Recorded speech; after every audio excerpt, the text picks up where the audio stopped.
Alright, so time to reset. We got an FSD update, so the drive home will be with a new version of FSD. Trips, so come down to trips, reset trip. What?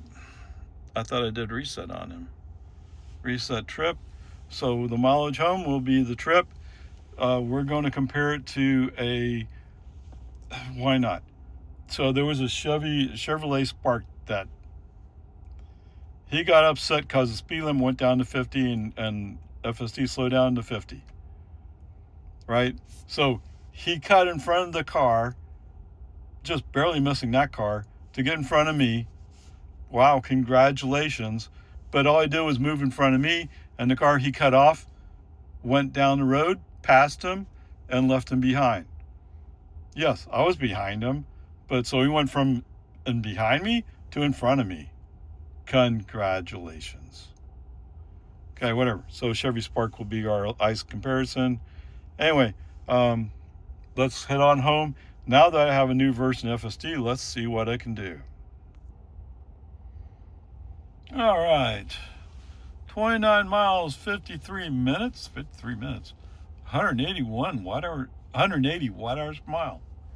Wow, pretty good. Trip, 29 miles, of course. 5 kilowatt hours. I wonder what Mr. Spark's going to do with 5 kilowatt hours.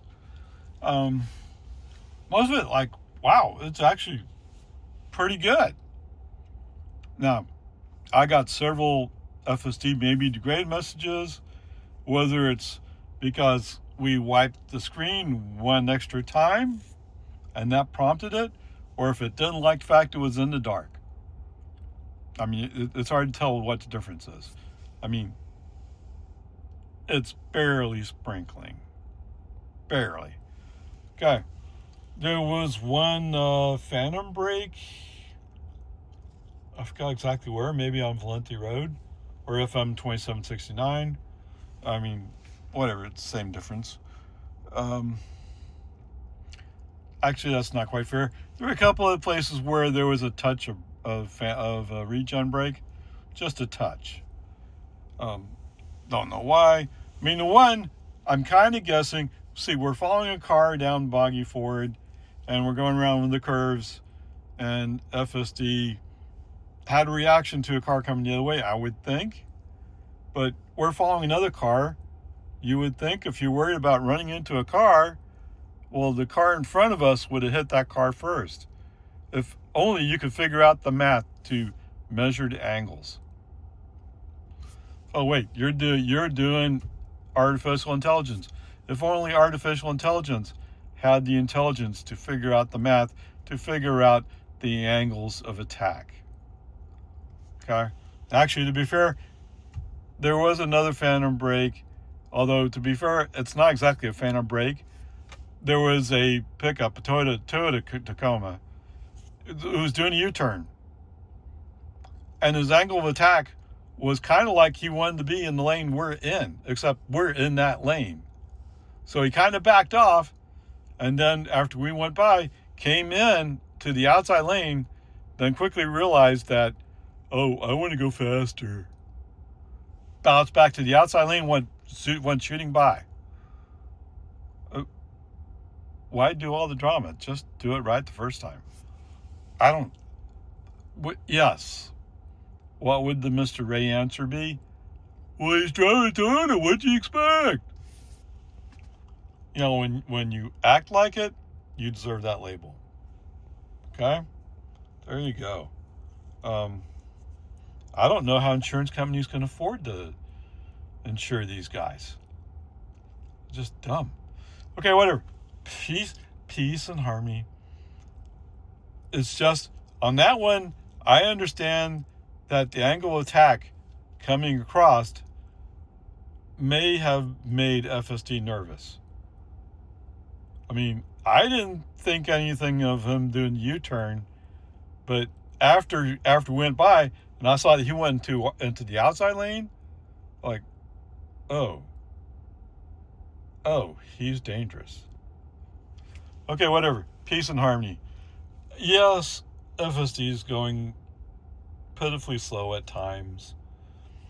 we were stuck behind a line of cars, 2 or 3 cars that were doing 45 in the 55 zone. Oh my goodness, where are you going? Whatever, it's all fine. I don't. It really makes me nuts that he goes so slow sometimes. I'll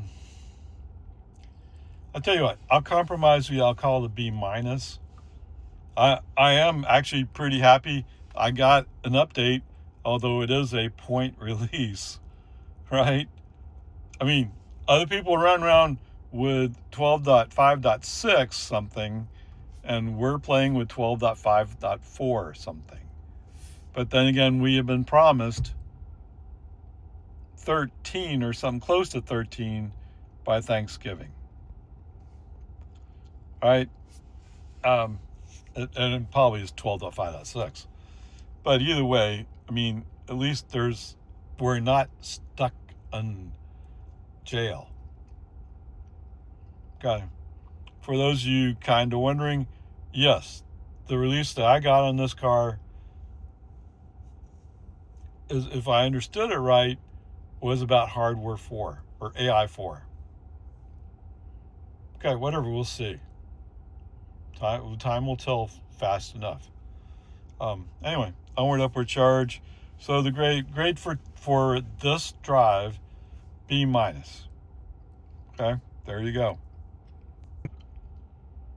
Okay, so to put more accurately on the discussion here, not that you were part of the discussion, but my friend said, "Oh, you're getting low in power and energy." Okay, I left her house at 40%. I am home with 33%. I used 7% battery to make it home. Now, what I told her was it should be about 10. Yes, so we were more efficient coming home. Okay, whatever. I mean, and I've already made that statement, right? I'm bumping it up to 5 miles per kilowatt hour for computations. But there you go. We only use 7% to make it home. And I still have 33%. I could easily make it to her house and back again. And I would still be just under 20%. What? Really? So I can make another trip, and well, I think that'd be about as far as I can make it. Okay, there you go. Whoever said, "Well, you're going to run out of energy too fast." Well, I used 5 kilowatt hours and covered 29 miles. So let me put it in a different perspective for you, because you use gas, right? That's okay. Diesel gas, same difference to me, because I use 5 kilowatt hours and my home charging is 11 cents per kilowatt hour. That means my cost of energy for that 29 miles was 55 cents. Feel free to comment when you have a vehicle that can match 55 cents for 29 miles. That's not a Tesla, of course, or a Lucid. I'll get Lucid props. It's very efficient. Okay? Almost anything else you have out there, you're not going to touch it. Okay, there was some Volkswagen vehicle that was really a prototype or demonstration. It got great mileage, but you wouldn't want to drive it in Texas. No air conditioning. Okay, whatever, peace and harmony. Feel free, if you have something that can beat 55 cents for 29 miles. I'd like to hear it. Onward, upward, charge.